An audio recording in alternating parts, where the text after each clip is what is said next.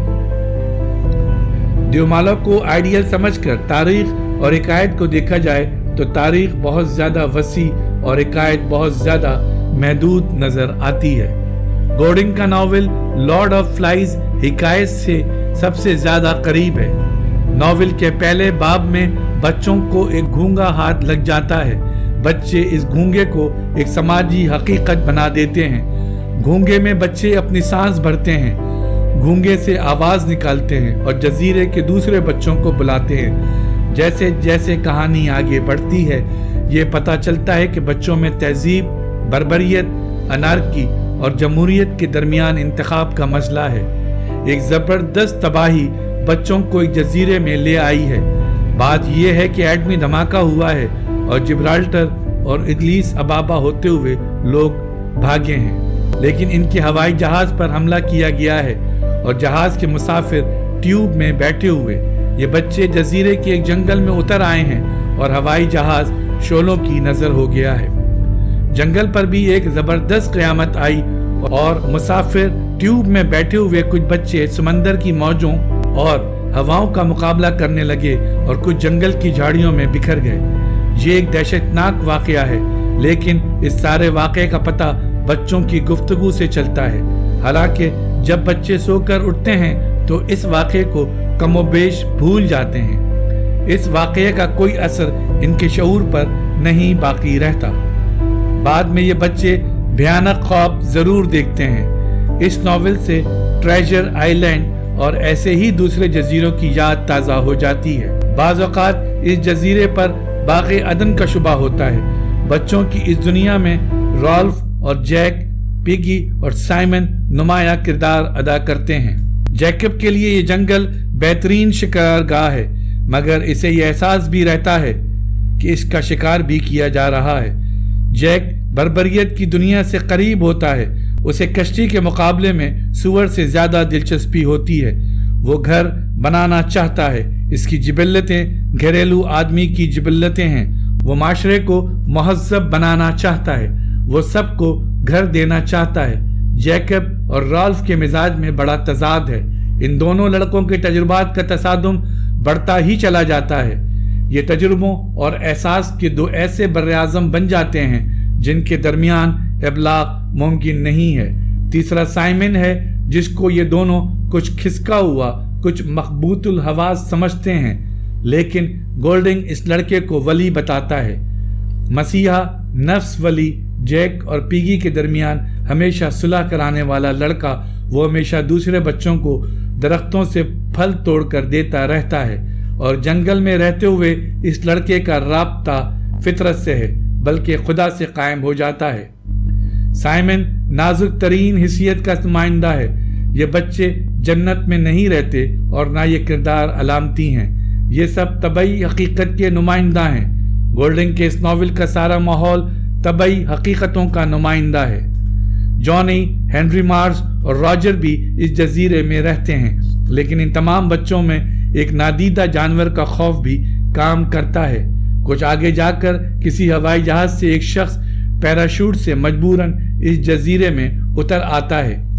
اس آدمی پر بھی انہیں اس نادیدہ جانور کا گمان ہوتا ہے۔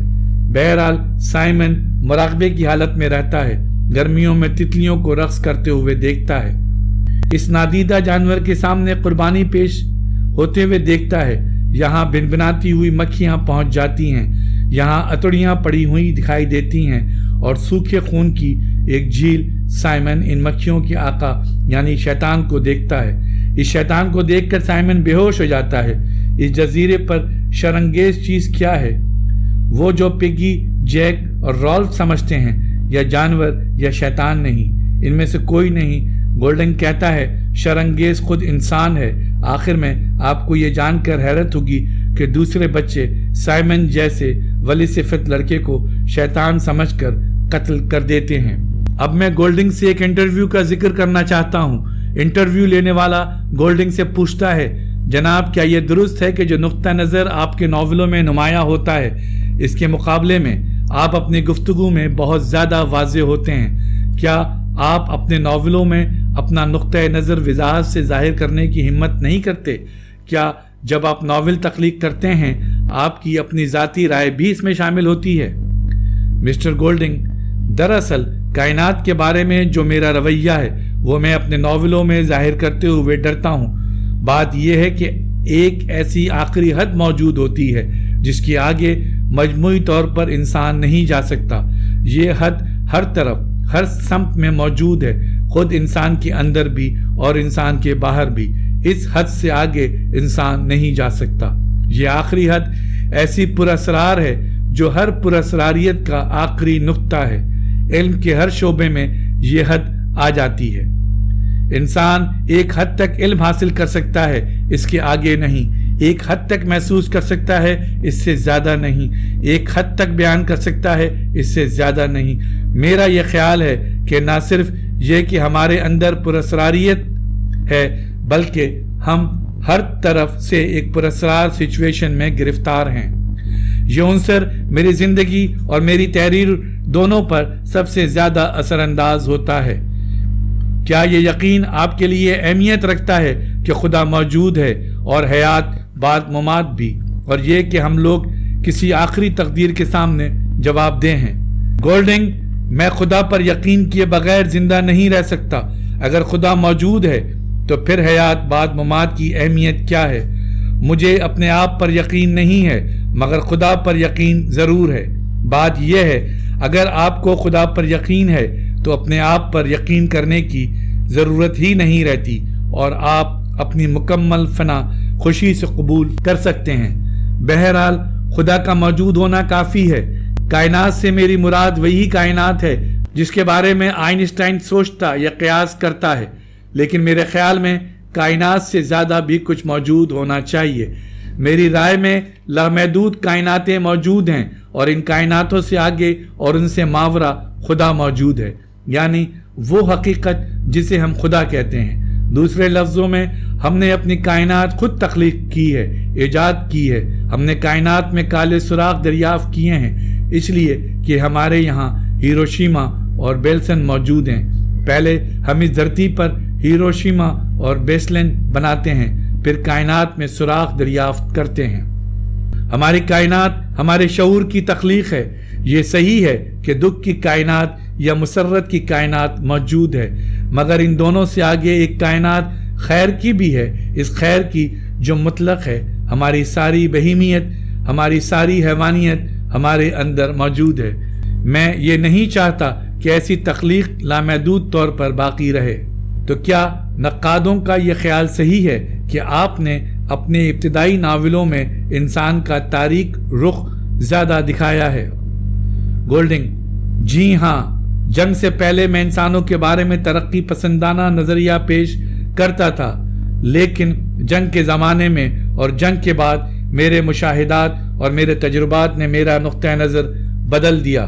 لیکن اپنا یہ خیال جو روسو کے خیال سے مطابقت رکھتا تھا کہ انسان کو اگر اپنے آپ پر چھوڑ دیا جائے تو وہ اپنی تکمیل کرے گا، مجھے غلط نظر آنے لگا۔ انسان کے اندر ایک حقیقی خباثت موجود ہے۔ ہم خطرہ مول لیے بغیر اس حقیقت سے آنکھ نہیں موڑ سکتے، لیکن ہمارے اندر محبت اور ایثار کا جذبہ بھی موجود ہے۔ آپ کو اپنی کون سی کتاب سب سے زیادہ پسند ہے؟ مجھے انہیریٹڈ سب سے زیادہ پسند ہے، لیکن یہ ناول بہت کم لوگ پڑھتے ہیں۔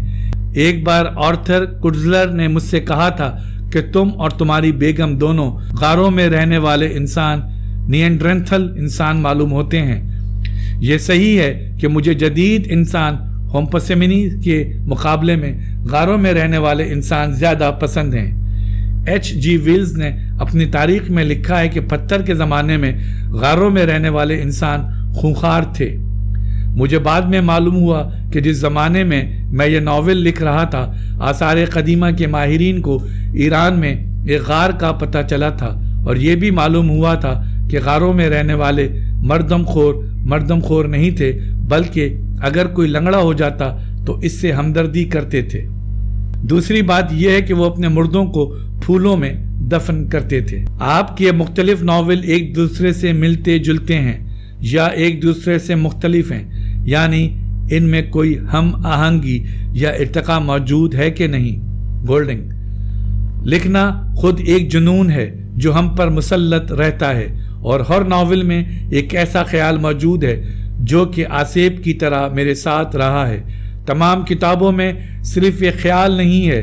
مجھے ایک ہی ٹائپ کے ناول لکھنے کی ضرورت بھی نہیں تھی، کیونکہ میرا پہلا novel lord of the flies ایسا ناول ہے جس کی صرف امریکہ میں 70 لاکھ کاپیاں فروخت ہوئی ہیں۔ میں نے اپنا ہر ناول اپنی اندرونی ضرورت کی وجہ سے لکھا ہے، ورنہ ایک ناول سے مجھے اتنے پیسے ملتے رہے ہیں کہ دوسرا ناول لکھنے کی کوئی ضرورت نہیں تھی۔ ہماری ویڈیوز کو لائک اور شیئر ضرور کریں، اور اگر آپ اس چینل کے سبسکرائبر ہیں تو ہماری طرف سے شکریہ قبول فرمائیں، اور اگر آپ نے اب تک سبسکرائب نہیں کیا تو اس چینل کو فوراً سبسکرائب کر لیں اور بیل آئیکن سے notification for all per click کریں تاکہ آئندہ آنے والی ہر نئی ویڈیو آپ کو مل سکے۔ شکریہ۔